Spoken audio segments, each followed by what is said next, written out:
성도 여러분, 안녕하십니까? 지난주에는 결정의 순간이라는 제목으로 요한계시록 14장의 세상 역사의 마지막에 하나님께 충성하며 특별한 기별을 실천하고 전하도록 택함받은 사람들에 대해서 말씀을 나눴습니다.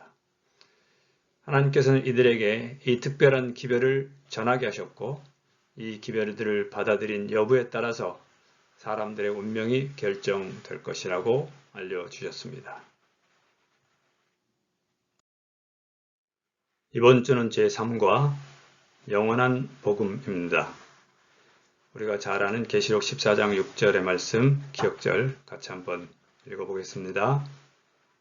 또 보니 다른 천사가 공중에 날아가는데 땅에 거하는 자들 곧 여러 나라와 족속과 방언과 백성에게 전할 영원한 복음을 가졌더라.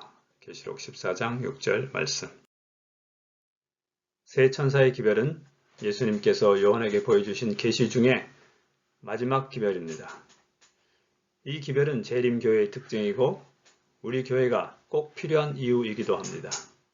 요한은 이 기별을 모든 사람들이 들어야 할 영원한 복음이라고 소개합니다. 요한계시록은 은혜가 가득한 소망책이며 우리가 전하는 세 천사의 기별은 또한 영원한 복음이고 은혜의 이야기입니다. 우리는 온 세계에 이 기별을 전하도록 개인과 교회로서 부름받았습니다. 첫째 날입니다. 성경의 마지막 책인 요한계시록은 1장 1절에 기록된 대로 예수 그리스도의 계시입니다. 곧 예수 그리스도께서 주신 계시이며 또한 그분에 관한 계시이기도 합니다. 그래서 계시록을 통해서 우리는 죽임을 당하신 어린 양이 예수님이심을 또 손을 뻗어 죄인들을 여전히 구원하시고 악을 이기시는 예수님의 모습을 볼 수 있습니다. 이와 더불어 교회와 이 세상의 역사를 통해서 드러나는 하나님의 은혜와 우리에게 주신 영생의 약속 또한 확신할 수 있습니다. 그러므로 요한계시록은 하나님이 죄인에게 베푸는 은혜 그리고 우리 각자에게 주시는 희망의 기별입니다. 둘째 날입니다. 우리에게 위탁하신 기별은 왜 영원한 복음일까요? 아담과 하와가 죄를 짓자마자 하나님께서는 복음을 알려주셨습니다. 복음은 사람들에게 구원받을 수 있다는 소망을 주는 것입니다. 하나님께서는 우리 모두에게 자유의지를 주셨습니다. 그 자유의지를 잘못 사용함으로 인간은 죽음에 이를 수밖에 없지만 하나님께서는 이런 우리를 구원할 계획을 세우셨습니다.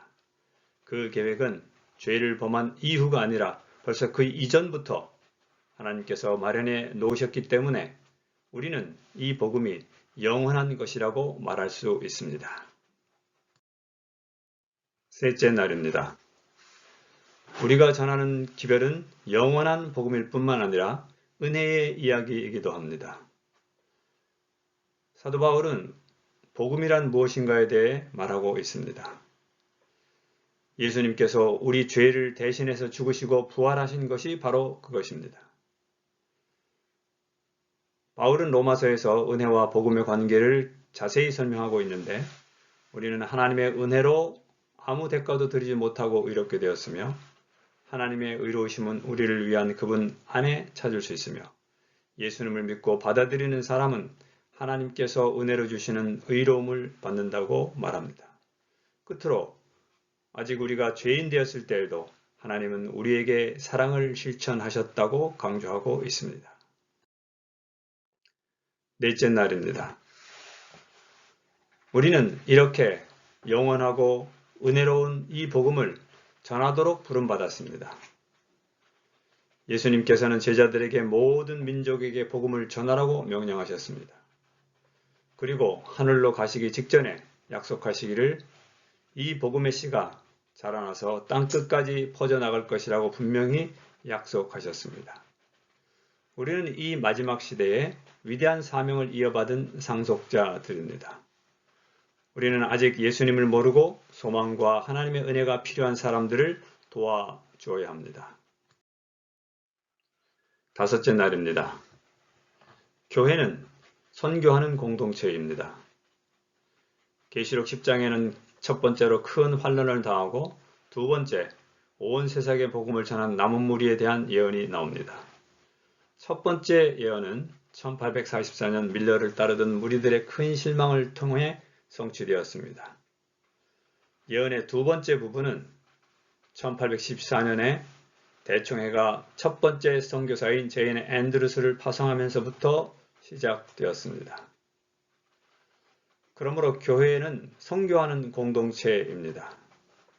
아직도 복음이 들어갈 곳과 복음을 듣지 못한 사람들이 많습니다.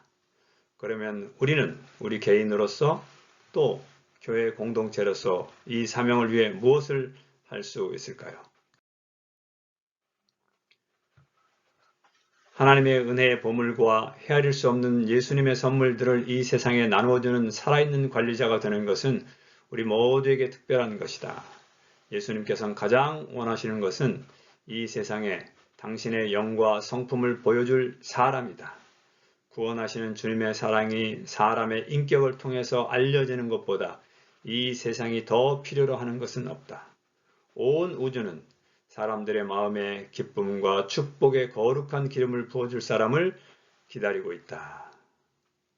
성도 여러분, 이번 한 주 하나님께서 우리에게 주신 영원하면서도 은혜로운 이 복음을 우리의 삶을 통해서 잘 나누어 주시고 다음 안식일에 그 아름다운 경험들을 나누게 되기를 진심으로 간절히 바랍니다. 감사합니다.